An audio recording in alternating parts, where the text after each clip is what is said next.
ආයුබෝවන් අද අපි කතා කරන්න යන්නේ ඔයාට ඇඩ්වර්ටයිස්මන්ට් එකක් හදාගන්න වෙලාවේදී ඔයා අවධානය යොමු කරන්න අවශ්‍ය මොනවද කියලා. විශේෂයෙන් අපි දන්නවා අපි ඇඩ්වර්ටයිස්මන්ට් එකක් හදන්නෙම අපේ සේල්ස් වැඩි කරගන්න. අපි සේල්ස් වැඩි කරගන්නවා කියන්නේ අපේ ලාභය වැඩි වෙනවා. ඒ නිසා අපි මේ කොස්ට් එකක් දරලා මේ ඇඩ්වර්ටයිස්මන්ට් එක හදන්නේ අපි ඒකේ තියෙන ප්‍රතිඵල උපරිම ප්‍රතිඵලය ලබා ගන්න. ඉතින් මේ වගේ අවස්ථාවේදී ඔයා කරන්න අවශ්‍ය දෙයක් තමයි ඔයාගේ ප්‍රොඩක්ට් එකේ තියෙන විශේෂම ලක්ෂණ හඳුනා ගැනීමක් ඔයා කරන්න ඕනේ. මොකද ඒක ඇඩ්වර්ටයිස්මන්ට් එකේ ඔයා ඒක හයිලයිට් කරලා පෙන්නන්න ඕනේ. ඒක තමයි ඔයාගේ පාරිභෝගික කියන්නේ අනිකුත් පාරිභෝගිකයෝ ඔයාගේ භාණ්ඩ කරා ඇදිලා එන විශේෂම උදාහරණයක් ගත්තොත් අපි තුමු වෙළඳපොලේ තියෙන භාණ්ඩ සමග ගත්තොත් ඔයාගේ මිල අඩුයි. හැබැයි ඔයාගේ ප්‍රොඩක්ට් එකේ මිල අඩු වුණාට අනිත් භාණ්ඩ වලින් සපයා ගන්න පුළුවන් අවශ්‍යතාවය ඔයාගේ ප්‍රොඩක්ට් එකනොත් සපයා ගන්න පුළුවන්. ඒක අපි හයිලයිට් කරලා දුන්නොත් එතකොට පාරිභෝගිකයෝ මේ අඩු මිල තියෙන මේ ප්‍රොඩක්ට් එකට සංසන්දනය කරලා බලලා අඩු මිල තියෙන ප්‍රොඩක්ට් එක පාරිභෝජනය කළා. ඒක හොඳ නම්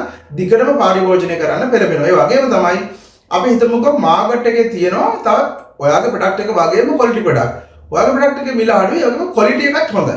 එතකොට ඔයාට පුළුවන් ඒක හයිලයිට් කරලා ඇඩ්වර්ටයිස්මන්ට් එක හදලා ඒ වගේ වෙලාවකදී ඒ ප්‍රොඩක්ට් එක ගන්න ඔයාගේ පාරිභෝගිකයන්ව පොළඹවනවා. ඒ කියන්නේ ගොඩක් වෙලාවට වෙන භාණ්ඩයක් පාරිභෝජනය කරන එක්කෙනෙක් ඔයාට ස්විච් වෙනවා. ඔයාගේ ප්‍රොඩක්ට් එක ගන්න පෙළඹෙනවා. ඒ නිසා මේ වගේ කරුණු ඔයාට ප්‍රොඩක්ට් එක සම්බන්ධයෙන් දැනගන්න ඕනේ. විශේෂයෙන්ම ඔයාගේ ප්‍රොඩක්ට් එකේ තියෙන විශේෂ ගුණාංග, විශේෂ දේවල් වගේ ඒක වෙන්න පුළුවන් ප්‍රොඩක්ට් එකේ ගුණාංගයක් වෙන්න පුළුවන්.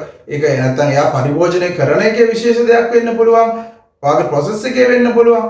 මේ වගේ දේවල් හයිලයිට් කරලා ඔයාගේ පාරිභෝගිකයෝ ඔයාගේ ප්‍රොඩක්ට් එකට අද ගන්න නැත්නම් අපි ලබා ගන්න උත්සාහ ගන්න ඕනේ. මොකද මේ වගේ දේවලින් තමයි අපිට හොඳ ප්‍රතිඵල ලබා ගන්න පුළුවන්. ඉතින් ඇඩ්වර්ටයිස්මන්ට් එකක් හදලා ඔන්න ඔය දේවල් ගැන අවබෝධයක් ගන්නවා. එක්ස්පෝර්ට් මාකට් එක ටාගට් කරනවා වෙන්න පුළුවන්. නැත්නම් ඉම්පෝර්ට් කරලා ප්‍රොඩක්ට් එකක් ඩිස්ට්‍රිබියුට් කරනවා වෙන්න පුළුවන්.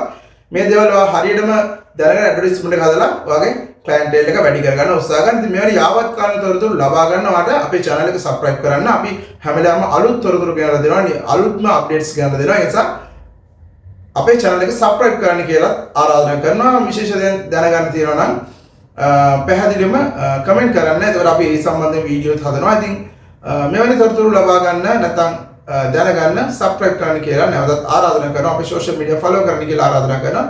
Be smart, think strategically. Thank you.